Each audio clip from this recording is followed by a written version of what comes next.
अस्सलामु अलैकुम वरहमतुल्लाहि वबरकातुहू।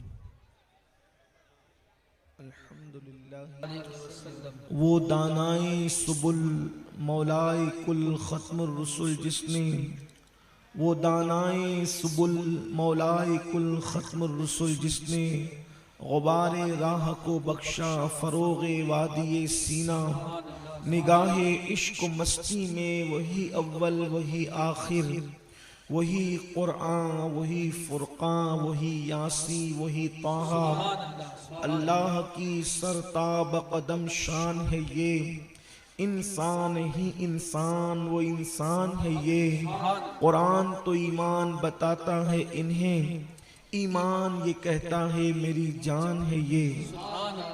आज की ये महफिल इस इदारे इस मोहल्ले के 3 इदारों की जानिब से इदारा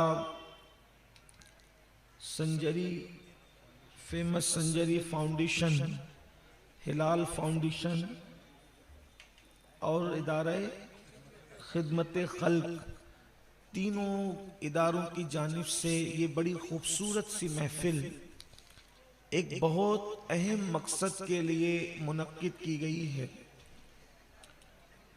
आज आपको मुखातिब करके वैसे जलसों में और प्रोग्रामात में ज़्यादातर वो लोग आते हैं जो खुद गुनहगार नहीं होते, लेकिन आपसे खिताब करके उस तबके तक बात पहुंचाना मकसूद होती है जो तबका जुर्म में जराइम में और गुनाहों में मुब्तला है। अभी मौलाना गुफरान साहब फरमा रहे थे कि 2 माह कबल एटीटी के ग्राउंड में जो महफिल हुई थी उसके असरात माशाल्लाह बहुत अच्छे हैं।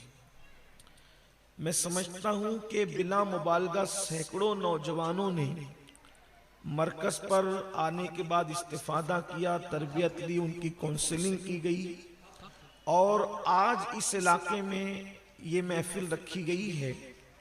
थोड़ा सा उसी गुफ्तगू को सामने रखते हुए कुछ उसके आगे की गुफ्तगू करना चाहते हैं।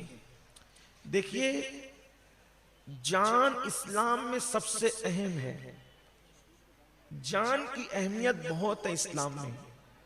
अब आप सबके मैं खुसूसी तवज्जो चाहूंगा और वॉलंटियर हजरात से भी मैं अर्ज करूंगा कि अगर ये महफिल कोई पैगाम देने के लिए रखी गई है तो बहुत संजीदा वो भी हो जाएंगे, और अगर सिर्फ सर जमा करने के लिए है तो हमने कभी भी सर जमा करने की कोशिश नहीं की, क्योंकि सियासी जलसों में सर गिने जाते हैं, ये मजहबी जलसा है, यहाँ सर नहीं गिने जाते।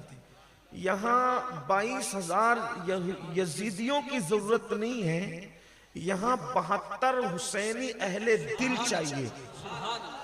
इसलिए कि 22,000 मुनाफिकों को लेकर इनकलाब नहीं आ सकता, लेकिन वो 72 जो करबला वाले थे उन्होंने जो इनकलाब बपा किया है, आज भी उस इनकलाब के असरात मशरिक से लेकर मगरिब तक में गूंज रहे हैं।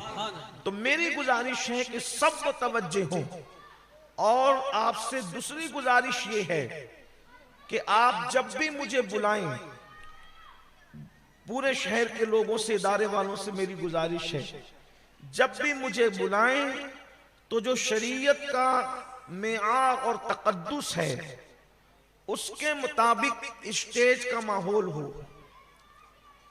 इसलिए कि इस मामले में मेरी अपनी तबीयत थोड़ी सी सख्त है। खिलाफ शरा कोई काम ऐसा नहीं होना चाहिए जिससे मिंबर का तकद्दुस पामाल हो। ये अभी रास्ता था चंद घंटे पहले, लेकिन जैसे ही इस पे स्टेज लगा इस नीयत से कि इससे रसूलुल्लाह का फरमान बयान होगा, तो अब ये स्टेज न रहा, मंच न रहा, ये मिंबर रसूल हो गया। ठीक है, इसलिए मेरी आपसे गुजारिश है कि आप अगर मुझे बुलाएं तो महफिल के तकद्दुस और शरीयत के तकाजे के साथ, वरना आपके शहर में मुझसे अच्छे मुकर्रिर, मुझसे अच्छे उलमा, मुझसे अच्छे बाअमल लोग दुनिया में मौजूद हैं। आप किसी का भी इंतखाब कर लें, मुझे ना बुलाएं, इसका आप सब ख्याल करेंगे। बहुत ख्याल आप सबको इसका रखना है। उसकी वजह यह है, मैं कोई सियासी आदमी नहीं, ना ही मैं कोई सेठों के हाथ का रुमाल हूं कि आप हजरात मुझे कहीं भी किसी भी तरह से गाय की तरह खींच के लेके जाएं। मैं जहां रहूंगा मेरी अपनी शर्तें, शरीयत का तकद्दुस पामाल रहे, बस इतना सबको ख्याल करना है। एक बार सब दुरूद शरीफ पढ़े, मैं गुफ्तगू आगे बढ़ाता हूं। अल्लाहुम्मा सल्ली अला सय्यदिना व मौलाना मुहम्मदिन मादिनिल जूदी वल करम व आलिहि व सहबिही व बारिक वसल्लम सलातम व सलामन अलैका या रसूल अल्लाह सल्लल्लाहु तआला अलैहि वसल्लम। इस्लाम में जान की बड़ी अहमियत है, जान का बड़ा तकद्दुस है। सबसे पहले आप समझें कि आप मुसलमान हैं और मुसलमान होने की हैसियत से मुसलमान का जो एंड है, अफकार का, नजरियात का, सोच का, फिक्र का, तदब्बुर का, सब ये है। आखिरी जो नुक्ता है वो अल्लाह और उसके रसूल की जात है। यानी कि मुसलमान एक मकाम पर आने के बाद रुक जाता है कि मैं कुछ भी करूं, लेकिन जहां हुक्म खुदा व रसूल आएगा मैंने रुक जाना है। अगर मेरा फायदा है तो भी मैंने रुक जाना है, और अगर बिल फर्ज अक्ल यार, अक्ल मक्कार अगर नुकसान की बात करती है कि मैं यहां रुकूंगा तो मेरा नुकसान होगा, तो भी शरीयत कहती है कि तुम्हें रुक जाना है। अल्लाह अकबर। लेकिन अल्लाह अल्लाह, हुक्म खुदा और हुक्म रसूल के आगे हम हदों को फैलान नहीं सकते। कुरान कहता है वल हाफिजूना लिहुदूदिल्लाह, और जो अल्लाह की हदों की हिफाजत करते हैं, वबश्शिरिल मोमिनीन, उन मोमिनों को खुशखबरी जन्नत की दी जाए। अल्लाह अकबर। तो फिर क्या है? अल्लाह अल्लाह। इस्लाम में जान की अहमियत कितनी है। आप मुसलमान हैं, आपको अल्लाह व रसूल के फरामीन को दिलो जान से कबूल करना है। अगर वाकई मुसलमान है कुरान और हदीस वाले, अगर वाकई मुसलमान है कलमा पढ़ने वाले, तो अब सुनो जान की अहमियत कितनी है। जान की अहमियत यह है, अल्लाह अकबर, अफजलुल इबादात, अफजलुल इबादात वो इबादत जिसका जिक्र कमो बेश पूरे कुरान में 700 मरतबा आया, और अल्लाह ने पूरे कुरान में नमाज का हुक्म कमो बेश 700 मरतबा फरमाया। किसी इबादत का हुक्म 1 मरतबा, किसी इबादत का हुक्म 2 मरतबा, किसी इबादत का हुक्म 3 मरतबा। तन्हा नमाज है जिसका हुक्म कमो बेश पूरे कुरान में 700 मरतबा दिया गया। यहां तक फरमा दिया गया हदीस रसूल में कि जो नमाज पढ़ता है सहाबा उसको मुसलमान समझते थे, और जो नमाज छोड़ देता था सहाबा उसको मुसलमान नहीं समझते थे। गोया कि नमाज की अहमियत इतनी है कि नमाज छोड़ नहीं सकते। अल्लाह अकबर।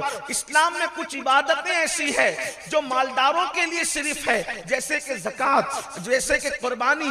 इसी तरह से बाज इबादतें ऐसी है जो सिर्फ ताकतवर लोगों के लिए है, साहिब इस्तिताअत लोगों के लिए है। मन इस्तताअ इलैहि सबीला, वो हज है, वो जो ताकतवर और इस्तिताअत वालों के लिए है। इसी तरह से कुछ इबादतें ऐसी है, यानी कुछ मालदारों के लिए, कुछ खुशहाल लोगों के लिए, कुछ ताकतवर लोगों के लिए। अल्लाह अकबर। फिर कुछ इबादतें ऐसी है जो सिर्फ साल में कुछ दिन करना है और साल भर फिर नहीं करना। जैसे मिसाल के तौर पर रमजानुल मुबारक के रोजे साल में 1 मरतबा पूरे महीने रखना है, फिर 11 मरतबा आपसे रोजे का कोई मुतालबा फर्जियत के हवाले से नहीं होगा। अल्लाह अकबर। लेकिन रोजे में भी कंडीशन ये है, अगर आप सफर में जा रहे हैं, तवज्जो करना बहुत ख्याल से, आपको अभी नशे का फलसफा जो इस्लाम बयान करता है वो समझ में आएगा, उसकी हुर्मत का फलसफा। अल्लाह अकबर। रोजे का हाल ये है, साल में 1 मरतबा 1 महीना रमजानुल मुबारक में फर्ज है, चांद दिखे रोजा शुरू करो, चांद दिखे रोजा खत्म करो। लेकिन अगर सफर में जा रहे हो तो फिर तुम्हारे लिए रियायत है कि मुसाफिर अगर रोजा छोड़ दे तो छोड़ सकता है, बाद में रख लेना। इसी तरीके से अगर बीमार है तो बीमारी की हालत में भी अल्लाह अकबर वो रोजा छोड़ सकता है, बाद में रख लेना। इसी तरह औरत को दूध पिलाना अपने बच्चे को है तो दूध पिलाने वाली खातून के लिए, या शिकम में बच्चा है तो उसके लिए भी रियायत है। मतलब फर्जियत के बाद भी रियायत है। वजह रोजा होता है। इसी तरीके से ज़कात का भी मामला है, वो सिर्फ मालदारों के लिए है। इसी तरीके से कुर्बानी का मामला है, वो सिर्फ गनी लोगों के लिए है। हज सिर्फ जो है वो साहिब इस्तिताअत के लिए है। लेकिन नमाज का मामला हर इबादत से जुदा है। जब से मुसलमान बालिग हुआ, जब से लेकर मरने तक उसको नमाज पढ़ना है। अगर वो सेहतमंद है तो भी पढ़ना है, अगर वो बीमार है तो भी पढ़ना है। सर दर्द, जुकाम और बुखार का मसला ही नहीं, इतना बीमार हो गया कि बिस्तर से उठ नहीं सकता, तो इस्लाम कहता है बिस्तर पे बैठ करके पढ़ो, खड़े होके नहीं पढ़ सकता बैठ के पढ़े, बैठ के नहीं पढ़ सकता लेट के पढ़े, लेट के भी इशारे से पढ़ सकता है तो इशारे से पढ़े। अब भी नमाज छोड़ने की इजाजत नहीं। वो नमाज न सफर में छोड़ने की इजाजत, वो नमाज न बीमारी में छोड़ने की इजाजत। वो नमाज बच्चे को दूध पिला रही है तो उस माँ को भी इजाजत नहीं कि वो नमाज छोड़ सकती है। यानी नमाज किसी हालत में मुआफ नहीं है। ये है नमाज, इसको अफजलुल इबादत कहते हैं। लेकिन अब सुनिए वो नमाज कौन सी नमाज, नमाज का हाल ये है, सारे पैगंबरों ने नमाज पढ़ी। याद रखना कुछ इबादतें ऐसी है जो पहले अंबियाए किराम की उम्मत को नहीं दी गई थी लेकिन उम्मत मुहम्मदिया को दी गई है। लेकिन नमाज एक ऐसी इबादत है हर नबी को दी गई, हर नबी की उम्मत को दी गई, हर नबी की कौम को दी गई। अल्लाह अकबर। और नमाज की अहमियत है अल्लाह अकबर, और इतनी अहमियत है कि जब कोई बंदा सर को सजदे में रख देता है तो अल्लाह और बंदे के दरमियान के जितने पर्दे होते हैं वो सारे पर्दे उठा लिए जाते हैं और अल्लाह बंदे के दरमियान कोई हिजाब नहीं रहता। बंदा सबसे ज्यादा करीब उस वक्त होता है जब वो हालत सजदा में होता है। सजदा करने वाला अल्लाह से जो मांगता अल्लाह उसको अता करता है। लेकिन अब गौर से सुनिए वो नमाज जो मेराजुल मोमिनीन है, वो नमाज जो अफजलुल इबादत है, वो नमाज जिसका हुक्म कुरान में कमोबेश 700 मर्तबा है, वो नमाज जो जमीन पे फर्ज नहीं की गई, वो नमाज जो आसमानों पर बुलाया गया, आसमानों के ऊपर अर्श पे बुलाया गया, अर्श के ऊपर लामका पे बुलाया गया और दीदार कराकर नमाज का तोहफा दिया गया। कितनी कीमती है नमाज। वो नमाज अल्लाह अकबर, एक इंसान पढ़ रहा है, इंसान नमाज पढ़ रहा है, हालत नमाज में है इंसान, हालत नमाज में इंसान, और अचानक सांप आ गया और सांप अपना मुंह लहराने लगा और लहरा करके नमाजी को डंक मारने लगा। तो ऐसी हालत में अब इस्लाम हुक्म देता है वो नमाज जो अफजलुल इबादत है, तवज्जो करना गौर से, वो मेरी कौम के जवान जो नशे में डूब करके अपनी जान को दांव पे लगा रहे हैं, मेरी कौम के वो जवान जो नशे में डूब करके अपनी इज्जत को दांव पे लगा रहे हैं, मेरी कौम के वो जवान जो नशे में डूब करके कभी चोरी की तरफ, कभी डकैती की तरफ, कभी कत्ल की तरफ, कभी जिना की तरफ, अल्लाह अकबर, सारे जराइम में मुब्तला हो रहे हैं। जरा सोचो नमाज कितनी अजीम इबादत है। लेकिन जैसे ही सांप ने मुंह लहराया, इस्लाम कहता है अगर सांप के डसने का खतरा है तो नमाज तोड़ दी जाए, नमाज छोड़ दी जाए और नमाज छोड़ करके जान बचाई जाए। अल्लाह अकबर, क्योंकि तुम्हारी जान पे बनाई है। कितनी कीमती है इंसान की जान, इंसान की जान कितनी कीमती है। जान बचाने के लिए नमाज तोड़ने का हुक्म है कि नमाज तोड़ के जान बचा ले। ये तो अपनी जान की बात हुई, सिर्फ अपनी ही नहीं। एक बंदा नमाज पढ़ रहा है और पता चला कि कोई अंधा वहां से गुजर रहा है, वह कुआं है, बिलफर्ज मिसाल के तौर पे वहां कुआं है, ऐसा लगता है कि वो अंधा कुएं में गिर जाएगा, तो नमाज तोड़ करके उसकी जान बचाई जाए। यानी इंसान की जान, यहाँ मोमिन और काफिर की बात नहीं है, इंसान की जान इतनी कीमती है कि अगर जान जाती हो तो नमाज तोड़ के जान बचाई जाए। अल्लाह अकबर। और अगर कोई जान नहीं बचाता है और अल्लाह अल्लाह कोई किसी को कत्ल करता है, कोई किसी को मार डालता है, तो इस्लाम कहता है, कुरान की तालीम ये है कि जिसने एक जान को कत्ल किया उसने तमाम इंसानों को कत्ल किया, और जिसने एक की जान बचाई उसने तमाम इंसानों की जान बचाई। अब आपसे पूछना चाहता हूं कि जान बचाने के लिए, जान बचाने के लिए अगर जान खतरे में हो, जान जाती हो, तो जान बचाने के लिए जब नमाज तोड़ी जा सकती है, नमाज, जान की अहमियत कितनी है कि जान बचाने के लिए नमाज तोड़ी जा सकती है, जान बचाने के लिए नमाज छोड़ी जा सकती है। अब मुसलमान हो, अब भी समझ में बात नहीं आती आती, अब भी कलमा पढ़ने के बाद दिमाग में बात नहीं आती। जब न जान के तहफ्फुज के लिए, जान बचाने के लिए नमाज तोड़ी और छोड़ी जा रही है, तो जान बचाने के लिए नशे को क्यों नहीं छोड़ा जा सकता? क्यों? इसलिए कि अगर सांप डसेगा तो कोई जरूरी नहीं है कि मौत आएगी। बचाने वाला बचा सकता है, डॉक्टर कोशिश करे, हकीम कोशिश करे, बचा सकता है, कोई ना कोई सूरत निकल सकती। सांप और अगर वो डस ले, बिलफर्ज सांप डस भी ले, तो सांप का डसा हुआ अकेले मरता है। तवज्जो करना, सांप का डसा हुआ अकेले मरता है मगर इज्जत के साथ मरता है। सांप का डसा हुआ अकेले मरता है, इज्जत के साथ मरता है। बिच्छू का डसा हुआ अकेले मरता है मगर इज्जत के साथ मरता है। मगर जिस नशा डसता है, जिसको नशा डंक मारता है, वो अकेले नहीं मरता बल्कि पूरे माशरे को लेकर के मरता है, और इज्जत के साथ नहीं बल्कि जिल्लत की मौत मरता है। जिसको सांप डसे वो फौरन मरता है, यानी घर वालों को दुख नहीं, इतना टेंशन नहीं, 2-3 दिन रो करके फिर भूल जाते हैं। लेकिन जिसको नशा डसता है वो फौरन नहीं मरता, वो इंस्टॉलमेंट पर मरता है, वो किस्तों पे मरता है, वो धीरे धीरे मरता है, वो इबरत की मौत मरता है। इसलिए लोगों को ख्याल होना चाहिए। और फिर मुस्लिम माशरे में नशा, अल्लाह अकबर, कितने दुख की बात है। मुसलमानों, हम नशा करने के लिए दुनिया में नहीं आए थे, हम तो दुनिया को नशे से रोकने के लिए आए थे, हम तो नशे पे पाबंदी लगाने के लिए आए थे।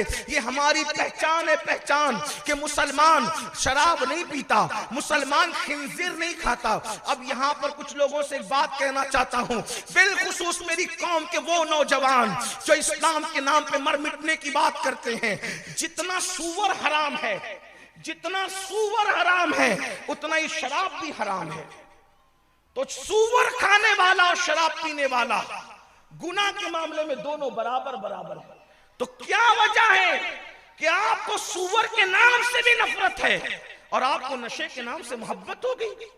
मुस्लिम मोहल्लों के अंदर जलसे करने पड़ रहे कि नशा न करो, मुस्लिम मोहल्लों के अंदर नौजवानों को रोकना पड़ रहा है कि नशा न करो। कुछ तो ख्याल करो, अपना ख्याल करो, अपनी नस्लों का ख्याल करो, अपने घर वालों का ख्याल करो।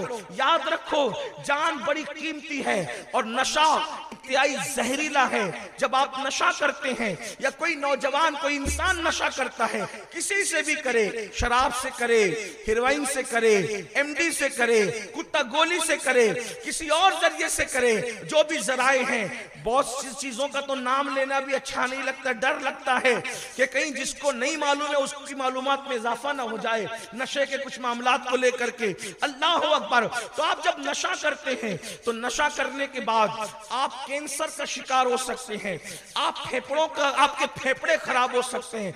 एक बात यहाँ ये भी अर्ज करूं, आज हमारे शहर के अंदर जो है वो अरब दुनिया के कल्चर को कुछ लोग प्रमोट करने के चक्कर में हुक्का भी आम हो रहा है। हालांकि ये हुक्का आपको सिगरेट तक ले जाएगा और फिर सिगरेट जो है आपको भंग, चरस और दूसरे नशे की तरफ ले जा सकता है। छोटी बुराई बड़ी बुराई को जन्म देती है। अगरचे हुक्के की हुर्मत की हम बात नहीं करते, लेकिन हुक्का भी आपको उस रास्ते पे ले जा सकता है। नौजवान उस तरफ जा रहे हैं, हुक्का पीने वाले सिगरेट और बीड़ी के आदी बनेंगे और उसके बाद फिर अंजाम बड़ा भयानक होगा। इसलिए मेरी गुजारिश है कि ये जितने भी नशे की तरफ ले जाने वाली चीजें हैं, नशे की तरफ ले जाने वाला सामान है, ये आपको मुख्तलिफ बीमारियों का शिकार करेगा। नंबर 1, सबसे छोटी बीमारी जो नशे की वजह से होती है, पहली बीमारी वो चिड़चिड़ापन है, गुस्सा, बात बात पे गुस्सा आना, चिड़चिड़ापन होना, इंसान को गुस्से में आना, चिड़चिड़ापन करना। अब जब चिड़चिड़ापन करेगा, बीवी से नहीं बनेगी, दोस्तों से नहीं बनेगी, मोहल्ले वालों से नहीं बनेगी, घर वालों से नहीं बनेगी। दूसरी बात, फिर उसके बाद कैंसर, फिर उसके बाद फेफड़ों का मर्ज, फिर उसके बाद अल्लाह अकबर, अल्लाह अकबर, फिर उसके बाद वहशत उसको होगी। फिर उसके बाद जब वहशत होगी तो उसको कुछ अच्छा नहीं लगेगा। जो लोग नशा करते हैं, आप स्टडी करें नशेड़ी लोगों की जिंदगी पर, अल्लाह अकबर, नशा करने वालों पर एक वक्त ऐसा आता है, ना उनको खाना अच्छा लगता है, ना उनको दोस्त अच्छे लगते हैं, ना उनको बच्चे अच्छे लगते हैं, ना उनको बीवी अच्छी लगती है, उनको बिल्कुल अजीब अजीब सा लगता है, वहशत वहशत लगती है। अब जब ये वहशत वहशत लगेगी तो ये वहशत उसको खुदकुशी की तरफ ले जाएगी।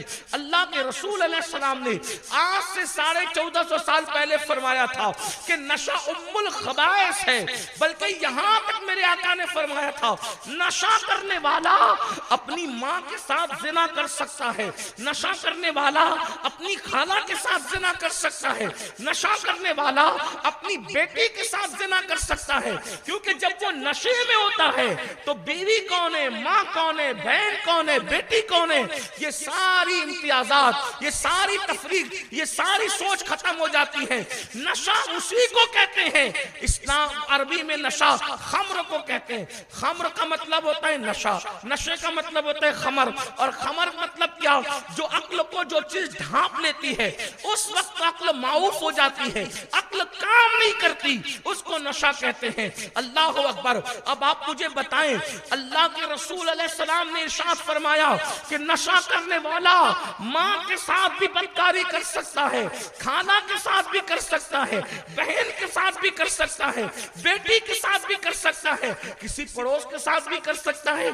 कितने बुराइयां जन्म लेती है नशे से, अल्लाह अकबर। और फिर मेरे आका सल्लल्लाहु अलैहि वसल्लम के गुलामों, अल्लाह अल्लाह, एक मर्तबा अब्दुल मलिक इब्ने मरवान के दौर में एक कफनचोर ने तौबा की, उससे उसकी तौबा का वाकया पूछा गया तो कफनचोर कहता है कि जब मैं कब्र खोल रहा था तो मैंने देखा एक बंदे का चेहरा कब्र में किबले से फिरा हुआ है और उसकी कब्र में आग भड़क रही है। मैं डर के भागने लगा तो आवाज आई, पूछता क्यों नहीं कि इसमें क्यों मुब्तला है। तो मैंने पूछा क्यों मुब्तला है, तो कहा ये नमाज छोड़ देता था। फिर उसके बाद कहा कि मैंने फिर जो है वो दूसरी कब्र खोली कि इसका कफन निकाल लूं, तो देखा कि मुर्दा सुअर बना हुआ है, मुर्दा खिंजीर बना हुआ है और आग भड़क रही है। तो उसने कहा मैं भागने लगा तो गैस से आवाज आई, पूछना क्यों नहीं कि ये क्यों इसमें मुब्तला है। तो मैंने पूछा क्यों मुब्तला है, तो कहा ये दुनिया में शराब पीता था इसलिए कब्र में सुअर बना दिया गया, ये दुनिया में नशा करता था कब्र में सुअर बना दिया गया, इसी हालत में इसको उठाया जाएगा। आपको डर नहीं लगता, आपको खौफ नहीं लगता। एक तो दुनिया की जिल्लत है, दुनिया की जिल्लत क्या है, कोई गटर के किनारे पड़ा है, कोई कचरे की कुंडी में पड़ा है, माशरे में कोई अच्छा नहीं बोलता, घर में कोई इज्जत नहीं है, कमा नहीं रहे हो, कमा नहीं रहे हो तो माँ बाप को दे नहीं रहे हो, बच्चों की परवरिश नहीं कर रहे हो, आपके बच्चों की स्कूल की फीस नहीं भरी जा रही है। ये सब पूरा गोया के नशा आपके पूरे सिस्टम को खराब करता है, आपकी पूरी लाइफ को तबाह करता है। याद रखना, अल्लाह और रसूल ने सिर्फ उन्हीं बातों का हुक्म दिया है जिसमें हमारा फायदा था, जिसमें फायदा था बस वही हुक्म है, उसके अलावा हमें कोई हुक्म नहीं दिया गया। और हम अपने फायदे और नुकसान का नहीं सोचे। जब कैंसर में मुब्तला हुए तो घर वालों ने भी इलाज नहीं कराया, बीवी भी मैके चली गई, बच्चों ने भी छोड़ दिया। पता है, उठाकर इंटरनेट पर जाते हो ना, इंटरनेट पर जिना के मनाजिर ना देखा करो, इंटरनेट पे जाते हो फिल्में ना देखा करो, इंटरनेट पर जाकर कुछ इबरत की बातें देख लिया करो। अल्लाह अकबर। पड़ोस के मुल्क के एक जवान की दास्तान सुन ले। नशा करने वालों का एंड क्या है, अल्लाह करे वो ना हो। वक्त में किल्लत है, मैं कुछ रिवायतें पढ़ना चाहता हूं और कुछ दुनिया के तजुर्बात भी आपकी खिदमत में पेश करना चाहता हूं, ताकि जो नशे के मामले में बड़े बहादुर बन रहे हैं, वो 16-16, 17-17 साल के नौजवान लड़के, उनसे मैं कहता हूं अपने हाल पे रहम करो। एक कली हो, कली गुलाब से बेहतर, किसी और फूल से बेहतर इंसान हो जवानी है, शबाब है, कली हो, फूल बन करके खिलो, उससे पहले अपना वजूद न खो दो। दुनिया की लज्जतें लो, दुनिया को एंजॉय करो, दुनिया में जिंदगी गुजारने का लुत्फ लो, दुनिया में जिंदगी गुजारने का मजा लो, और फिर सोचो कि जब मेरे अल्लाह ने ये दुनिया में इतनी नेमतें पैदा की है, तो जब दुनिया की नेमतों का ये हाल है, तो जन्नत की नेमतों का क्या हाल होगा। इसको एंजॉय करके एहसास करो। हम तो दुनिया का खाना खाकर इसलिए शुक्र अदा करते मौला, जब बीवी बहन और माँ के हाथ का बनाया हुआ खाना इतना लजीज लगता है, तो जिस वक्त तो तू खिलाएगा तो उस खाने की लज्जतों का आलम क्या होगा। अल्लाह अकबर। ये अल्लाह अल्लाह नदी का, ये नालों का, ये पंपों का, ये जमीन से निकलने वाला पानी इतना अच्छा लगता है, हलक में इतना खूबसूरत लगता है, इतना प्यास बुझाता है। तो वो जो तूने जन्नत की नहरें कौसर और तस्नीम बहा रखी अपनी शान के मुताबिक, और फिर अल्लाह अकबर हमारे बच्चे ला के देते हैं वो जाम, पानी का जाम, बहनें ला के देती है, बीवी ला के देती है, अम्मी अब्बा के हाथ से पीते हैं तो इतना मजा आता है। लेकिन जब कौसर और तस्नीम के जाम मुस्तफा जान रहमत के खूबसूरत हाथों से पिएंगे तो उस वक्त लज्जतों का आलम क्या होगा। लेकिन वो जाम कौसर और तस्नीम के उन पर हराम कर दिए गए जिन्होंने दुनिया में नशा किया होगा, उनको कौसर और तस्नीम के जाम नसीब होंगे जिन्होंने दुनिया में नशे से परहेज किया या नशे से तौबा की। अल्लाह उनको उसको नसीब फरमाएगा। जिन लोगों ने नशा पीकर अपने मुंह को खराब किया, बल्कि नशा जो शराब वगैरह है, शराब पेशाब की तरह नापाक है, पेशाब वगैरह के हवाले से नशा करने वाला नापाकी पीने में दोनों बराबर बराबर, कोई फर्क नहीं है, दोनों को निजासते गलीजा के हुक्म में रखा है हमारे फुकहा ने। इतनी गंदी चीज है जिसमें लोग मुब्तला हो रहे हैं। लेकिन आओ रिवायत पढ़ने से पहले दुनिया का एक वाकया तजुर्बे का जो दुनिया ने पेश किया है, इंटरनेट की दुनिया में जाकर देखो, नशे वालों की दास्तान तुम्हें मिल जाएगी। कैसी एक जवान अच्छे घराने का, पढ़ा लिखा, कुछ ऐसे दोस्त मिल गए कि जो उसको नशे का आदी बना चुके। नशा हमेशा दोस्तों के जरिए से, जो दुश्मन है दोस्त नुमा जो दुश्मन है उनसे नशा मिलता है। इसलिए सोहबत भी अच्छों की इख्तियार करो। जगह जगह हमने ये बात कही कि अल्लाह के रसूल अलैहि सलाम ने फरमाया कि जो नशा करने वालों की सोहबत में बैठते हैं अल्लाह उन पे भी लानत करता है। यानी नशा करने वाला अगर समझ में आ जाए तो उसके साथ ना उठो बैठो, उससे दूर रहो। बल्कि मैं यहां एक बात आपको अर्ज करूं, जिन्होंने रसूलुल्लाह के दंदान शहीद किए, मेरे आका ने उन पे भी लानत नहीं की। जिन्होंने तीर मारकर रसूलुल्लाह को जख्मी किया और हुजूर अलैहिस्सलाम का खून बहाया, अल्लाह के रसूल ने उनको भी लानत नहीं फरमाई। रसूलुल्लाह के चचा, हकीकी सगे चचा, सैयदुल शुहदा, अल्लाह व रसूल के शेर हजरत अमीर हमजा, अल्लाह के रसूल अलैहिस्सलाम ने उस कौम पर भी लानत नहीं फरमाई। चचा को शहीद करने वाले पे भी लानत नहीं की, खुद के दंदान शहीद करने वाले पे भी लानत नहीं की। लेकिन मेरे आका अलैहिस्सलाम ने नशा करने वाले और नशा करने वालों के साथ उठने बैठने वाले उन पे लानत फरमाई। और जिस पर रहमतुल लिल आलमीन लानत कर दे उसकी जिंदगी में कभी खुशियां नहीं हो सकती, वो कभी सुरूर नहीं पा सकता, वो कभी सुकून नहीं पा सकता, वो कभी कैफ नहीं पा सकता। इसलिए मेरी कौम के जवानों, दोस्तों से ये मिलता है, और बल्कि वो नशा करने वाले किसी के दोस्त होते भी नहीं है। वो अपना ग्रुप बढ़ाने के चक्कर में कभी देखते हैं कि कोई मालदार लड़का मिल जाए, क्योंकि मालदार को उनको जरूरत इसलिए है कि वो खुद कमाते नहीं, तो किसी मालदार से, और अपने यहाँ का सब बेच चुके, बर्तन भी बिक जाते हैं उनके, कभी कभी घर भी बिक जाता है। आपको क्या बताऊं नशा क्या है। बल्कि अब पड़ोसी मुल्क की बात बयान करते करते मुझे एक वाकया याद आया। बरतानिया में एक जवान नशे का आदी हुआ, नशा उधार करता रहा। एक दिन शराब की दुकान पे उससे कहा गया, आज के बाद हम तुम्हें देंगे नहीं, क्योंकि तुम दोगे कहां से पैसा, रात दिन तो नशे में पड़े रहते हो और इतना हिसाब हो गया कि तुम दे भी नहीं सकते, तो अब तुम्हारे पास है क्या। तो जानते हो उसने क्या किया? एक कोई हवाई बात नहीं, आप इंटरनेट पे जाके सर्च करें आपको पता चलेगा। जानते हो उसने क्या किया? अपनी सगी बहन को उस शराब खाने के हवाले बेच दिया और उसके बदले उसने नशे का और शराब का हिसाब बराबर करवा लिया। ये पोजीशन भी आती है, नशे वालों पे ये पोजीशन भी आती है, आ सकती है। बल्कि बहन का सौदा तो बहुत सस्ता है इस एतबार से, हालांकि वो भी कोई छोटा मोटा नहीं है, इस बल्कि नशा करने वाले ने अपने नबी की जान का सौदा किया। आपको क्या पता है, ये दुनिया जो मुसलमानों को नशे में धकेल रही है वो जानती है कि नशे का अंजाम क्या है। आपको पता है, ये जो ईसाई कहते हैं ना कि हजरत ईसा को सूली दी गई, सलेब पर चढ़ा दिया गया, ऐसा कुछ नहीं है। न सलेब पर चढ़ाया गया, न सूली दी गई, न उनको कत्ल किया गया, न वो कत्ल किए गए, न सलेब किए गए, न सूली पे चढ़ाए गए, बल्कि वो सब लोग शुबे में मुब्तला कर दिए गए। असल दास्तान क्या है, एक दास्तान सुन ले। जब हजरत ईसा अलैहिस्सलाम को यहूदी ढूंढने लगे, यहूदी दुश्मन ईसा अलैहिस्सलाम को ढूंढने लगे, तो कहीं से उनका सुराग न मिला। तो ईसा अलैहिस्सलाम का एक आशिक था, चाहने वाला, उनका मानने वाला, उनसे मोहब्बत करने वाला, उसको पकड़ा। वो चाहता था, मोहब्बत करता था, उसको पकड़ा। उसकी कमजोरी ये थी कि वो नशा करता था।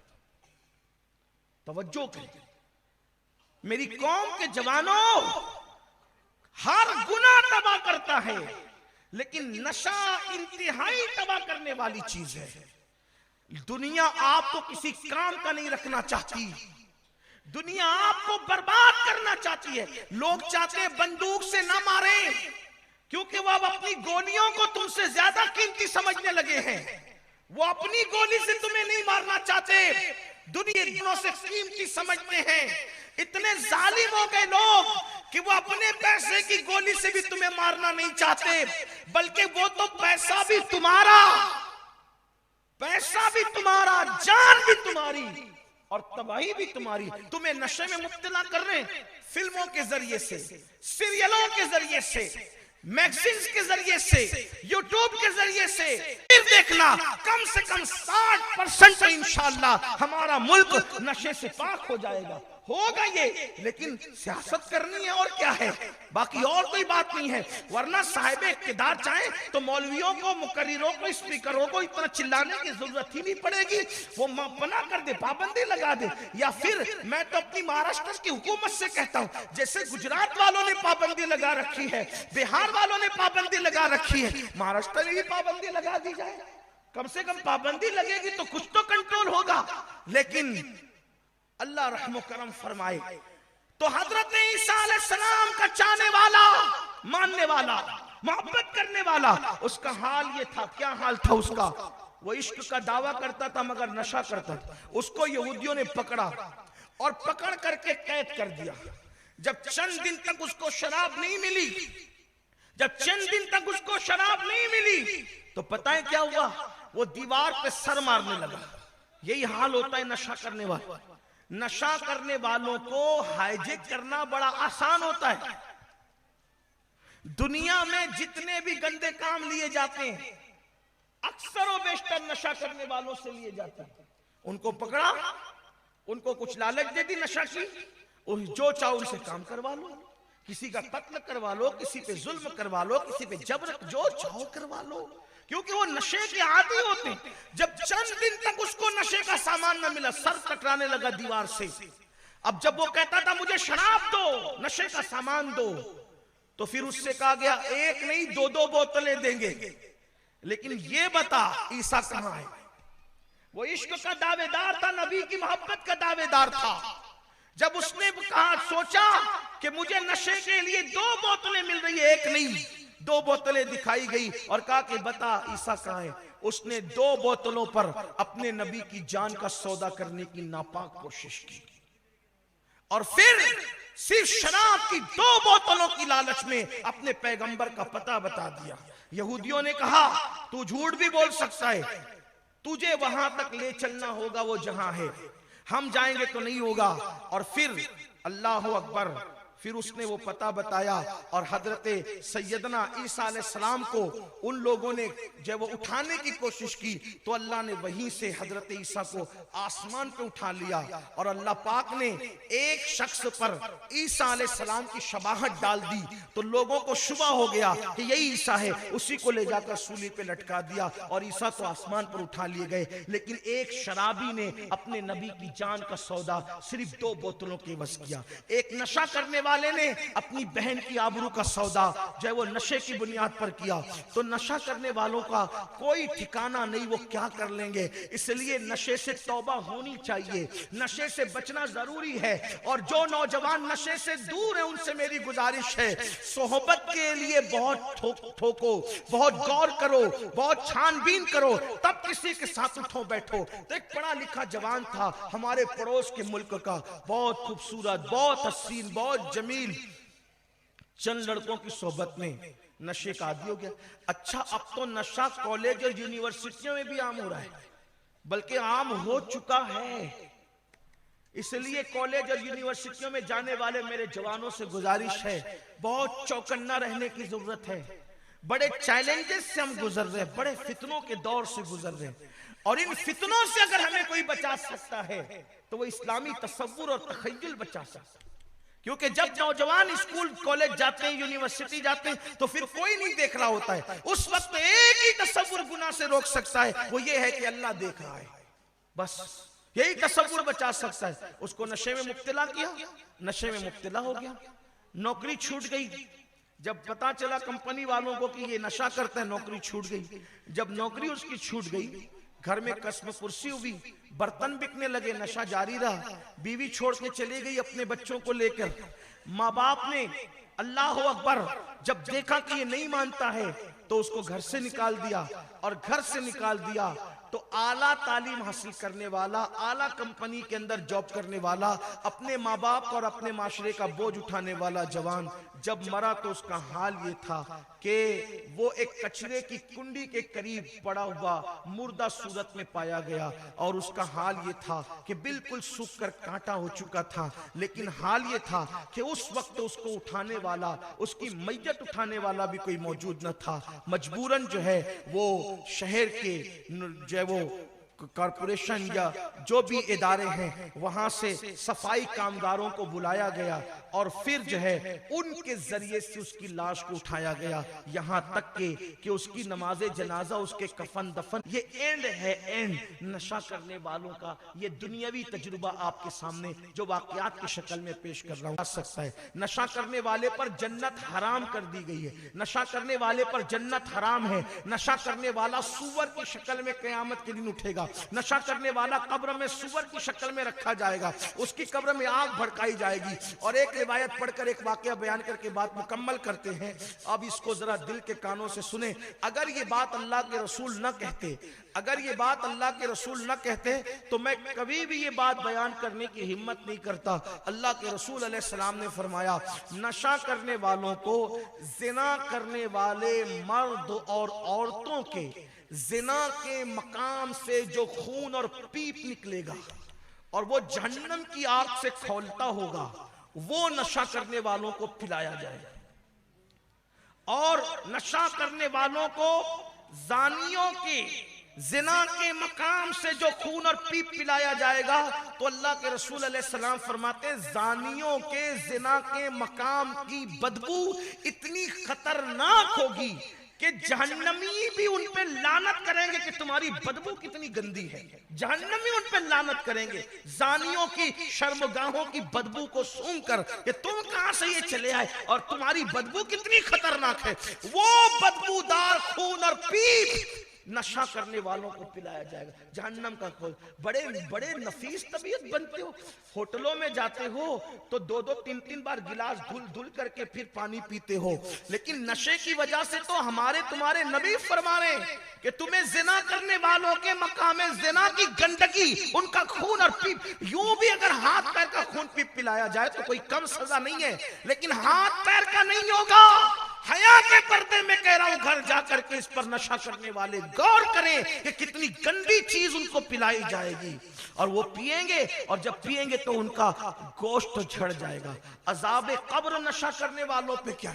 एक बुजुर्ग फरमाते हैं कि मेरे बेटे का इंतकाल हो गया, बुजुर्ग फरमाते मेरे बेटे का इंतकाल हो गया, बड़ा नेक था मेरा बच्चा। जब मैंने उसको ख्वाब में देखा तो देखा कि उसके सर के बाल सफेद हो गए। मैंने कहा बेटा, मैंने तो तुझे इस हालत में दफन नहीं किया था, ये तेरे सर के बाल सफेद कैसे हो गए? तो उसने कहा बाबा, जहां मेरी कब्र थी वहां एक नई कब्र कुछ दिनों पहले बनी, और वो जो कब्र है वो एक शराबी की है। तो जब वो शराबी पर जहन्नम की आग भड़काई जाती है तो आसपास में जितने बच्चों की कब्रें थी, उसके कब्र की आग और उसके अजाब की वजह से हमारे सरों के बाल सफेद हो गए।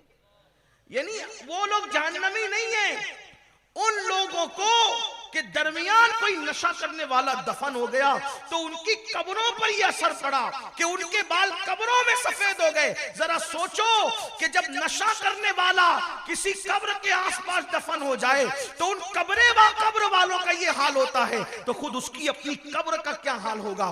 ये मत सोचना कि ये दुनिया है, ये दुनिया के अंदर कुछ भी कर लो, याद रखना दुनिया तो चंद दिन की है, चंद सालों की है, चंद लम्हों की है, ये खत्म हो जाएगी। लेकिन कब्र में कब तक सोना है, कब्र में कब तक रहना है, कब्र का वो अजाब, और कब्र के बाद वो जहन्नम का अजाब। लेकिन अल्लाह अकबर, क्या हाल है उन लोगों का कि जो नशा करें, फिर उनका हाल और उनकी कैफियत और उनके मामलात और उनका नुकसान क्या। नशा करने वाला इतनी बड़ी गलती कर सकता है नशे में कि शायद फिर उसकी माफी का कोई इम्कान न हो। इस सिलसिले में हजरत सैयदना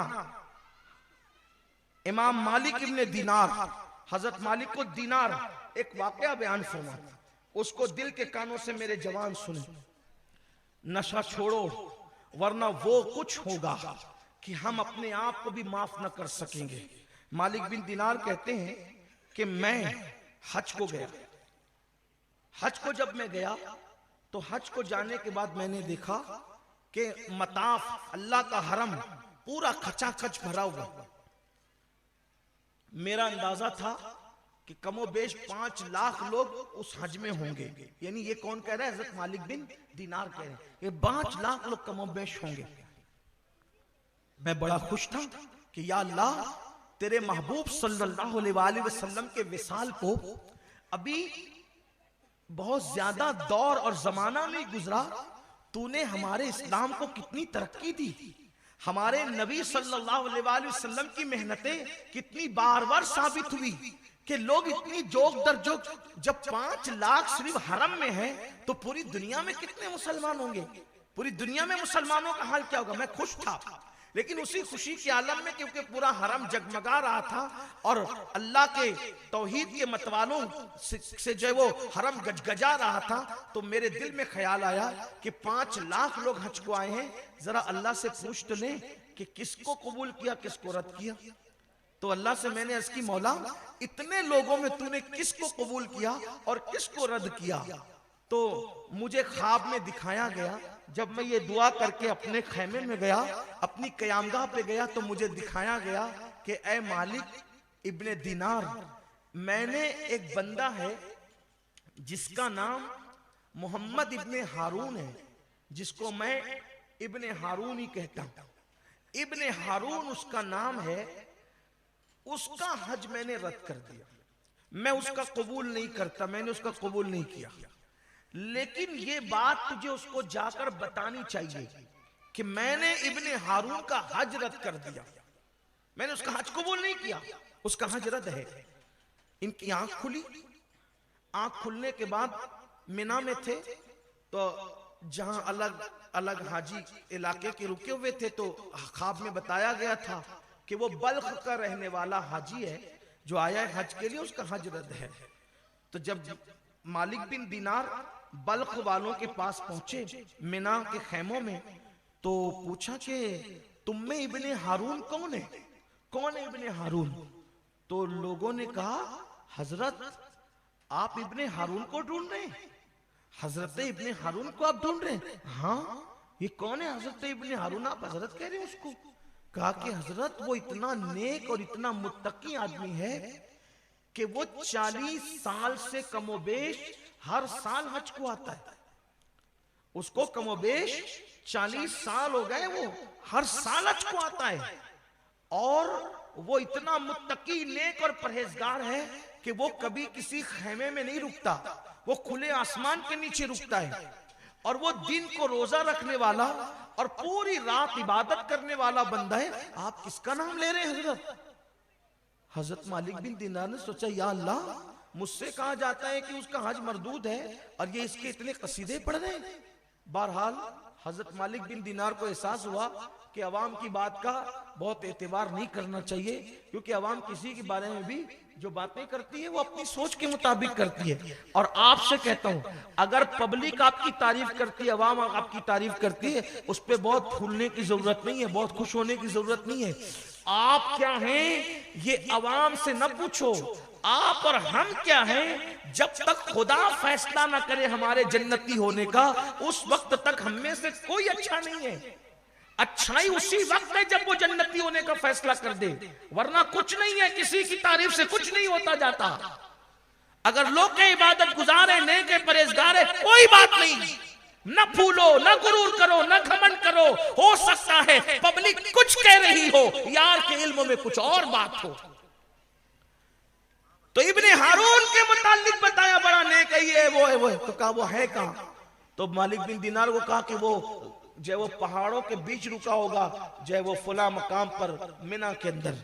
आप वहां से निकले और जब गए तो क्या देखा, एक बंदा है नंगे सर, एहराम की हालत, और उसमें उसके पैर में जंजीर है और एक हाथ कटा हुआ है, और जंजीर बांध करके एक हाथ लिए हुए वो आसमान की तरफ देख करके रो रहा है और दुआ कर रहा है, मुझे माफ कर दे, मुझे माफ कर दे। जैसे इनके पैरों की आहट सुनी, उसने आंसू पोंछे।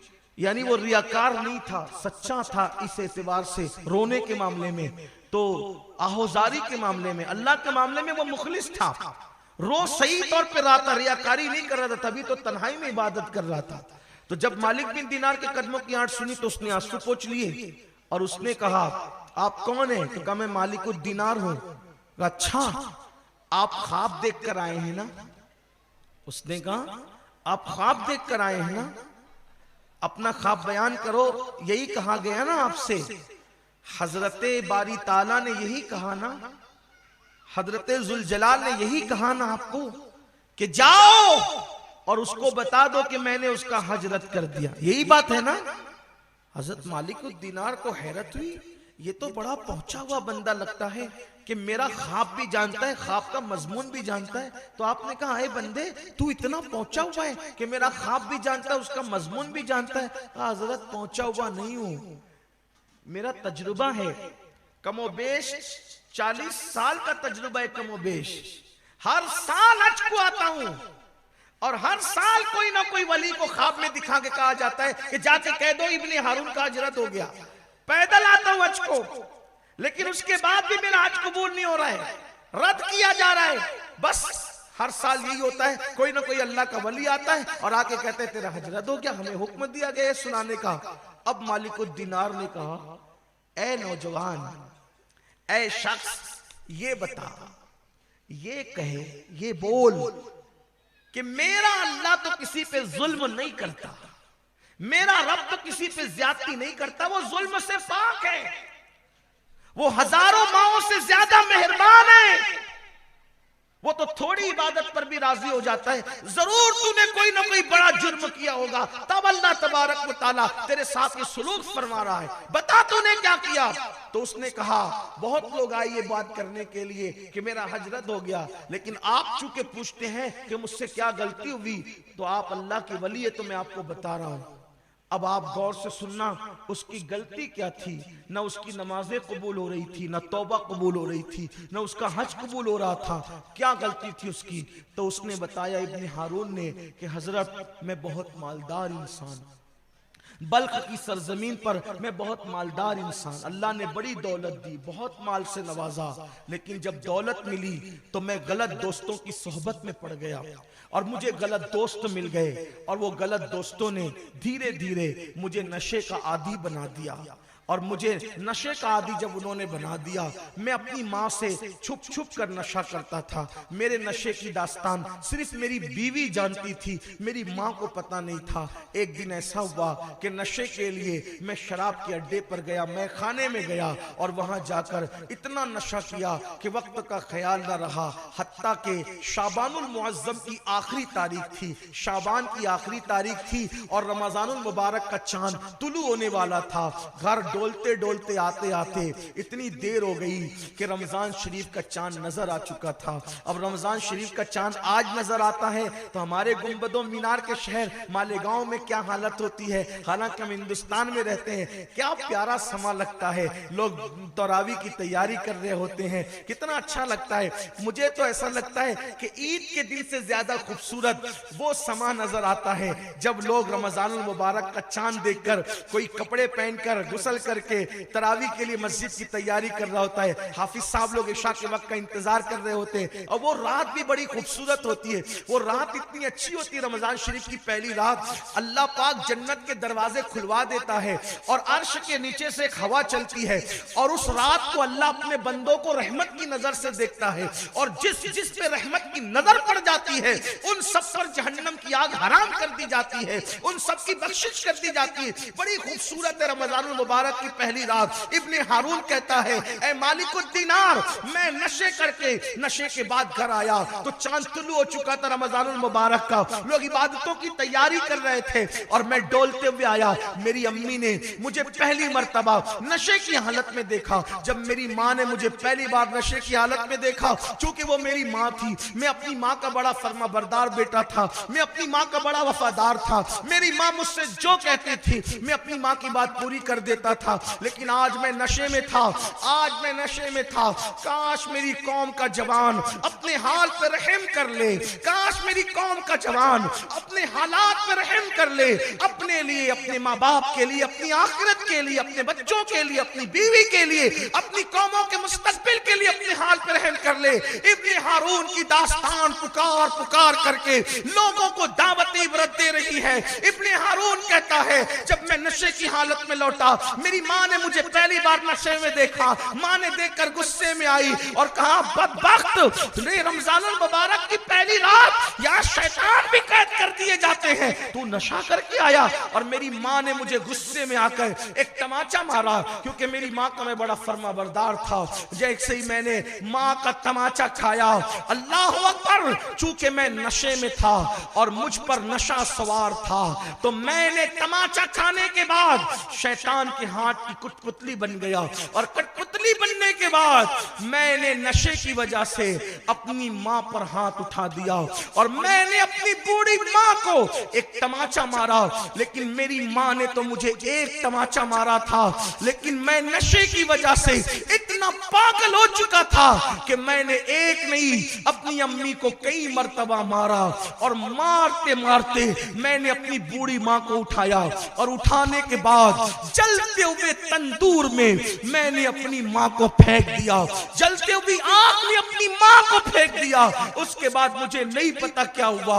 आखिरकार जब सुबह हुई, सुबह के वक्त मैंने अपनी बीवी को, फर्माबरदार बीवी को आवाज दी। मेरी बीवी ने बहुत तल्ख लहजे में जवाब दिया और तल्ख लहजे में जवाब देने के बाद मैंने पूछा, बीबी इतनी क्यों तल्ख हो गई है? तो कहती है, अगर रात का ख्याल ना होता तो मैं रात ही को घर से चली जाती। बदबख्त, कमबख्त, जब तू अपनी माँ का ना हुआ तो तू मेरा क्या वफादार हो सकता है? मैंने कहा माँ का नहीं हुआ क्या मतलब कह रही हो, क्या बकती हो? क्योंकि मेरा नशा उतर चुका था, नशा खत्म हो चुका था। मैंने पूछा क्या बक रही हो, माँ का वफादार नहीं? मैं अपनी माँ का से कितनी मोहब्बत करता हूँ तुम जानती हो। तो कहा देख तेरी माँ का क्या हाल है। मैंने देखा मेरी माँ जली हुई रोटी की तरह, जले हुए कोयले की तरह मुर्दा पड़ी थी। मैंने पूछा ये क्या हुआ, ये कैसे हुआ? मेरी बीवी ने पूरी दास्तान बताई कि तू नशे में था, तेरी माँ ने तुझे एक तमाचा मारा और तूने अपनी माँ को इतना मारा और मारते मारते तंदूर में डाल दिया। उस दिन मुझे एहसास हुआ इब्ने हारून तूने अपनी जिंदगी की बहुत बड़ी गलती की, लेकिन पछतावे से का होवत जब चिड़िया चुग गई खेत। अब वो कुछ हो चुका था जिसका मदावा नहीं हो सकता था। तीर से, कमान से निकलने वाला तीर दोबारा कमान में वापस नहीं आ सकता था। ये दास्तान आगे बयान करने से पहले और गुफ्तगू एंड करने से पहले ये मैं अपने गुंबदों मीनार के शहर में रहने वाले मेरी खूबसूरत जवानों से ये कहना चाहता हूँ, ऐ मेरी कौम के नन्हे मुन्ने फूलो, ऐ मेरी कौम का मेमार, ऐ मेरी कौम का मुस्तकबिल, ऐ मेरी कौम के तारिक बिन जियाद, ऐ मेरी कौम के मोहम्मद बिन कासिम, ऐ मेरी कौम के अपने दौर के खालिद इब्ने वलीद बनने का हम तुझे ख्वाब देख रहे हैं, लेकिन तुझे क्या हो गया? कौम का जवान कौम का मुस्तकबिल है, कौम का जवान कौम का मेमार है, कौम का जवान कौम की तरक्की का राज है, कौम का जवान मुल्क मिल्लत की आबरू है। ऐ जवान तू वही था जो कभी टीपू सुल्तान कहलाया, ऐ जवान तू वही था जो कभी खालिद इब्ने वलीद कहलाया, ऐ जवान तू कभी वही था जिसने कश्तियां जलाकर अंदलूस के साहिल पर तू तारिक बिन जियाद कहलाया, ऐ जवान तू वही था जिसने सिंध में इस्लाम का परचम उठा करके लोगों को इस्लाम के करीब किया। अल्लाह अल्लाह, आज तुझे क्या हो गया है कि तू शराब के कड़वे घूंट, तू कुत्ता गोली, तू भंग चरस हिरवाई नशा करके अपने आप को तबाह कर रहा है। नहीं नहीं, तू तबाही के लिए नहीं, तू तो कौम का रोशन मुस्तकबिल बन सकता है। और याद रख, इब्ने हारून अपनी माँ का कातिल बना, तू भी अपने माँ बाप का कातिल बन सकता है। ये जरूरी तो नहीं कि तू भी अपनी माँ को चूल्हे में डाले, मगर एक बात कहना चाहता हूँ, ये मेरे दिल की आवाज है, खुदा करे जिन कानों को इसकी जरूरत है, मेरा अल्लाह अपने महबूब के सदके उन कानों तक पहुंचा दे।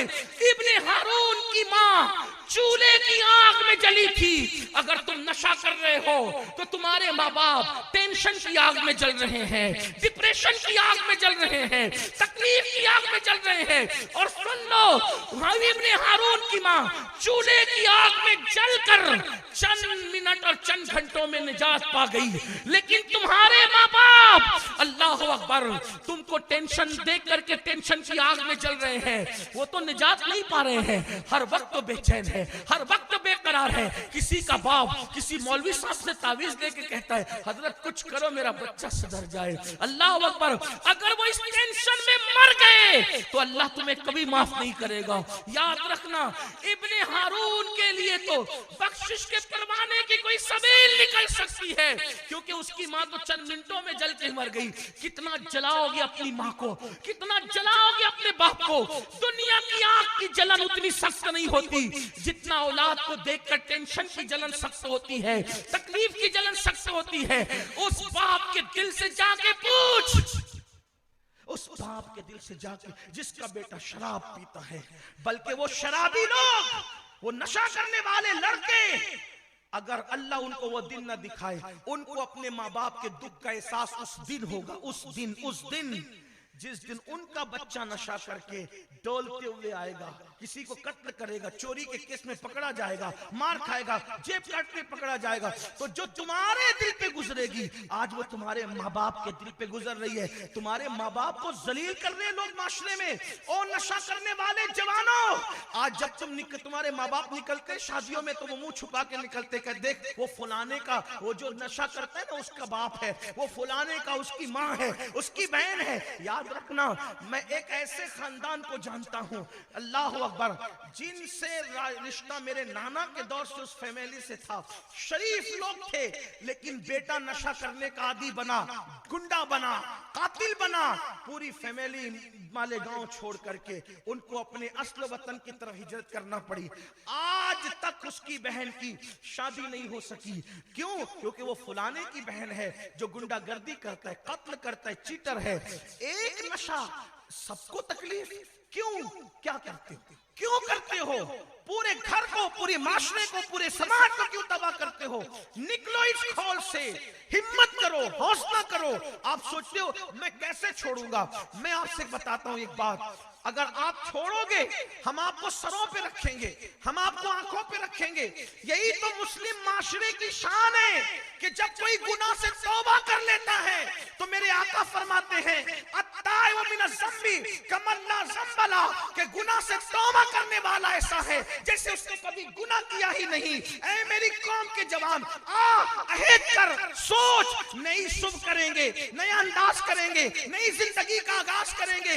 अगर कोई तुझसे दोस्ती के लिए तैयार नहीं है तौबा के बाद, मैं अर्ज कर रहा हूं आपसे, जिम्मेदारी ले रहा हूं इतने बड़े जलसे में। और याद रखना, मैं कोई सियासी लीडर नहीं कि बात करके चला जाऊं। अल्हम्दुलिल्लाह ये हमारी तारीख रही है, हमने जो बातें मिंबर से की है हमने उसको निभाया है, जिस सूरत में हो सका निभाया है। और चोरी से, डकैती से, जिना से तौबा करने वालों, अगर तुम सच्ची तौबा कर लोगे, तुम्हारे साथ कोई बैठे ना बैठे, आओ हम तुम्हारे साथ दोस्ती करने के लिए तैयार हैं, हम तुम्हें साथ में लेके बैठने के लिए तैयार हैं। वल्लाह हम खून के रिश्ते से आपकी मोहब्बत के रिश्ते को अहमियत देंगे। अगर आप सच्ची तौबा कर लोगे, आप कहेंगे क्या आप ऐसा कर सकते हैं? मैंने कहा करते हैं, इसलिए क्या बिशर हाफी को तुमने शराब खाने में नहीं देखा, लेकिन जब बिशर ने तौबा की तो आज बिशर को हम शराबी नहीं बल्कि अपना मुर्शिद मानते हैं, और अपने बाप के नाम पर जितनी अकीदत नहीं करते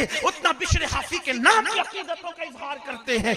आओ नई सुबह का आगाज करें, आओ नई जिंदगी का आगाज करें। आप कहते नहीं छूटता, मैं कहता हूं छूट सकता है। इंसान जो तहैया कर ले, जब तुम नशा करने की हिम्मत की थी तो नशा किया ना, तो नशा छोड़ने की भी हिम्मत करो, नशा छोड़ने की भी हिम्मत करो। आओ हिम्मत करो, हौसला करो। आदमी जो हिम्मत करता है, कोशिश करता है, मन जद्दा वजदा, जिसने कोशिश की उसने पा लिया। अगर आपको कोई तकलीफ है, आप हमारे पास उलमा के पास सुन्नी दावत इस्लामी का जो हमारा मरकज है जामा मस्जिद या रसूलुल्लाह, आइए वहां करके बैठिए, इंशाअल्लाह ताला आपको सुकून मिलेगा। आप कोई मोहब्बत में नाकाम हुआ, तिजारत में नाकाम हुआ, दुनिया में नाकाम हुआ, देखो मेरे भाई ये दुनिया है, अगर यहाँ नाकामियां न हो तो आदमी फिरौन बन जाए, आदमी फिरौन बन जाए। ये नाकामियां भी, जो लोग हिम्मत हारते हैं उनसे कहता हूं, ये नाकामियां भी अल्लाह की हिकमत है। आप कहेंगे वो कैसे? एक मर्तबा का वाकया है, एक पत्थर था, उस जमाने के नबी को हुक्म हुआ कि अपने जवानों से कोई इसको धक्का दो। ये बनी इसराइल के वाकया है, पत्थर है, उस जमाने के नबी को हुक्म है बोलो कि जवानों को धक्का दो। वो धक्का देते रहे, पत्थर बरसों में नहीं हटा, सुबह तक आते, जब तक चाहते धक्का देते, नहीं हटा। एक दिन वो नबी से कहने लगे आप कहते हैं धक्का दे, हमने दो धक्का दिए, ये हटता ही नहीं, ये नाकामी हमारी। तो उस वक्त अल्लाह ने फरमाया इनसे कहो ये अपने बाजू को तो देखे ना। तो जब बाजू को देखा तो धक्का देते देते उनके बाजू मजबूत हो गए थे। तो कब पत्थर हटाना मकसद ना था, तुम्हारे बाजू मजबूत करना मकसद था। तो तुम हर नाकामी के पीछे एक कामयाबी छुपी हुई, हर नाकामी के पीछे एक कामयाबी छुपी हुई है। हजरत मूसा अलैहिस्सलाम को अल्लाह ने हुक्म दिया जाओ फिरौन को दावत दो कि मैं अल्लाह हूं, मेरी तौहीद की दावत दो। हजरत मूसा जाने लगे तो फरिश्तों ने कहा मूसा वो मानेगा नहीं, बैठ गए। जब मानेगा नहीं तो क्यों जाऊं, जब मानेगा नहीं क्यों जाऊं? फरिश्तों ने कहा अल्लाह का हुक्म इसलिए गए। फिरौन नहीं माना, लेकिन 70,000 उसके दरबार के जादूगर कलेमा पढ़ के मुसलमान हो गए। देखा, बजाय जो चीज आपको नाकामी लगती है, हर नाकामी के पीछे एक कामयाबी छुपी हुई है, हर मुसीबत के पीछे दोहरी रात छुपी हुई है। इन्ना माल उसरे युसरा, अल्लाह अकबर एक मकाम में फइन्ना माल माल उसरी युसरा, इन्ना माल उसरी युसरा, बेशक हर मुसीबत के बाद राहत है और यकीनन हर मुसीबत के बाद राहत है। इस तरह मुफस्सिरीन कहते हैं हर तकलीफ के बाद दोहरी राहत है। अब इसका मतलब सुन लो, क्या हर रात के बाद एक सुबह छुपी हुई है, हर बीमारी के बाद एक सेहत छुपी हुई है, हर नाकामी के बाद एक कामयाबी छुपी हुई है, हर तकलीफ के बाद एक राहत छुपी हुई है, हर नफरत के बाद एक मोहब्बत छुपी हुई है। आप उसको अब रात को मत देखो, रात आ गई ये मत देखो, बल्कि ये देखो कि रात के पीछे दिन है, उसके इंतजार में उम्मीद लगाओ।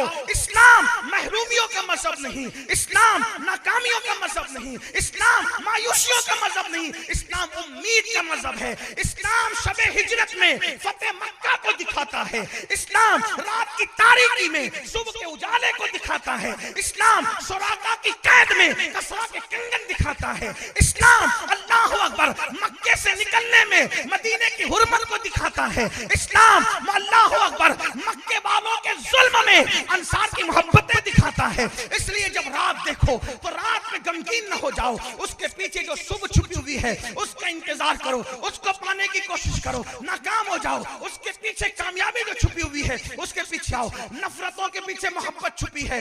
उमर नफरत के साथ तलवार लेकर चले थे, लेकिन अल्लाह अकबर उस नफरत के पीछे जो मोहब्बत छुपी हुई थी, फिर वही उमर कहते हैं अल्लाह अकबर, ऐ हजर अस्वद मैं तुझे क्या चूमूं, मैं तुझे कभी न चूमता मगर मैंने अपने महबूब को चूमते देखा है तो मैं तुझे चूमता हूँ। कहाँ तलवार लेके मक्के में आ रहे हैं और कहाँ पत्थर से कहते हैं प्यारे ने चूमा महबूब ने तो मैं तुझे चूमना हूँ। अंदाजा करे तो याद रखना अल्लाह अकबर हर गुरूब के पीछे कोई तुलू है और फिर अल्लाह अल्लाह सूरज गुरूब हो सितारों की अंजुमन तुलू होती है, सितारों की अंजुमन गुरूब हो सूरज तुलू होता है।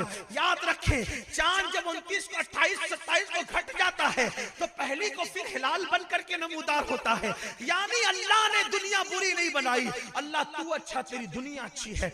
अब मेरा इंतजार अपना अपना ज़ौक़ है, अपना अपना हौसला है, इसलिए हिम्मत मत हारो, हौसला करो, आगे बढ़ो, तरक्की करो, मुल्क को तरक्की दो, महल्ले को तरक्की दो। और यहाँ जो नौजवान है मैं उनसे गुजारिश करता हूँ जो नशा नहीं करते उनकी अक्सरियत है, जिसको नशा करते देखो उसको समझाने की कोशिश करो, उसकी सोबत इख्तियार मत करो, उलमा से उसकी मुलाकात कराओ, मरकज पर लाओ, जो कर सकते हो करो। सिर्फ जलसे करके हमें किसी की वाहवाही नहीं लूटना, हमें एक तहरीक चलाना है, एक मिशन चलाना है। इंशाअल्लाह ताला कुछ ना कुछ होगा।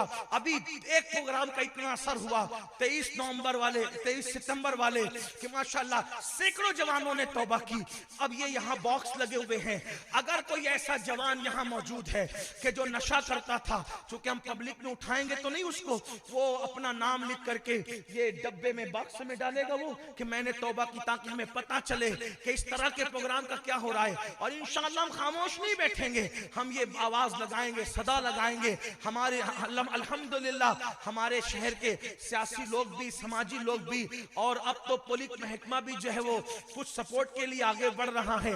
बस इतना है काश कि ये सपोर्ट जो है चाहे वो मुखलिसाना सपोर्ट आगे की तरफ बढ़े तो नशे का हम खात्मा कर सकते हैं। इब्ने हारून की बात पूरी कर दूं, अल्लाह अकबर। तो इब्ने हारून कहता है मेरी माँ को मैंने जब जला दिया और माँ जल गई, मर गई नशे की हालत में, तो फिर मैंने मेरी बीवी ने कहा कि तूने ये सब किया, तो मैंने अपना हाथ, जिस हाथ से माँ को मारा था उस हाथ को मैंने काट दिया, अपने पैर में जंजीर डालता हूँ।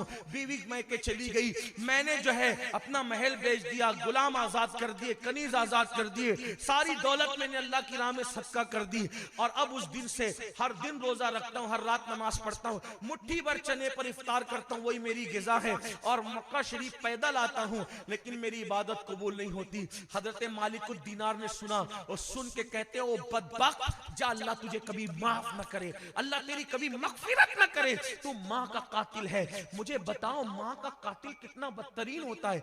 माँ को जिसने सताया, तकलीफ दी, मरते वक्त उसकी जबान पे कलेमा नहीं आता, जो माँ को कत्ल कर दे, बाप को कत्ल कर दे, उसका अंजाम क्या होगा। इसलिए नशे का बाइकाट करो। क्या मैं उम्मीद करता हूँ हमारा पूरा शहर अल्हम्दुलिल्लाह जुड़ रहा है इस तहरीक में, आप भी जुड़ेंगे इंशाअल्लाह, साथ देंगे आप हमारा। इसमें कितने लोग हैं जरा हाथ उठाए, साथ देंगे। जब बुलाया जाएगा आप आएंगे इंशाअल्लाह। इंशाअल्लाह। और अपने अब इख्तिताम कर रहे हैं, बात तकरीर खत्म हो रही है।